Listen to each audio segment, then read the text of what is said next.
L'info média qui fait la une ce matin, c'est l'impact du passage à l'heure d'hiver sur les audiences à la télé. Ce week-end, nous avons gagné 1 heure de sommeil, mais ce changement d'heure a aussi une influence sur notre consommation télévisuelle. Jérôme Ivanichenko, bonjour. Bonjour Thomas. Vous êtes notre expert média et ce passage à l'heure d'hiver va se jouer précisément à un moment spécifique.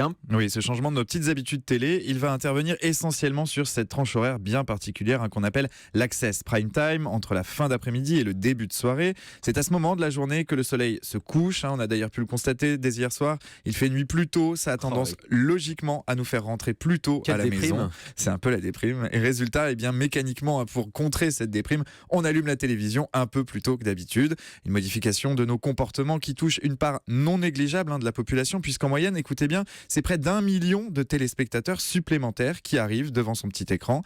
1 million de téléspectateurs qui viennent grossir le réservoir d'audience des chaînes sur ce créneau si stratégique de l'Access. Et bien sûr, ça se vérifie dans les chiffres d'audience. Oui, je suis allé me replonger dans les audiences de l'année dernière. Et si on compare les moyennes de la semaine précédant le changement d'heure avec celles de la semaine qui suit, on se rend compte que certains tirent leur épingle du jeu. L'année dernière, par exemple, c'était TF1 avec Bienvenue à l'hôtel qui gagnait 300 000 téléspectateurs en moyenne. Quand Money Drop, juste derrière, on gagnait 450 000. Sur M6, les Reines du shopping gagnaient, elles, 200 000 téléspectateurs. Un des programmes qui s'adresse aux ménagères, aux responsables des achats.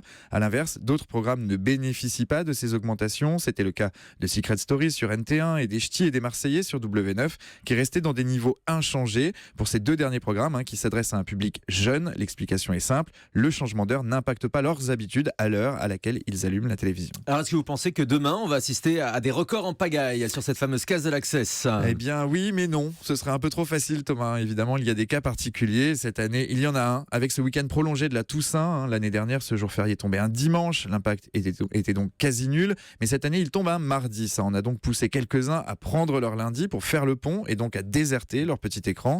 Pas nous, effectivement. Ce soir, d'autres iront sans doute fêter Halloween entre amis. Et puis, il y a un autre paramètre à prendre en compte. Ce paramètre qu'on néglige souvent, c'est le facteur météo. En ce moment, les températures sont encore relativement douces et on ne se précipite pas encore à la maison lorsqu'on sort du travail.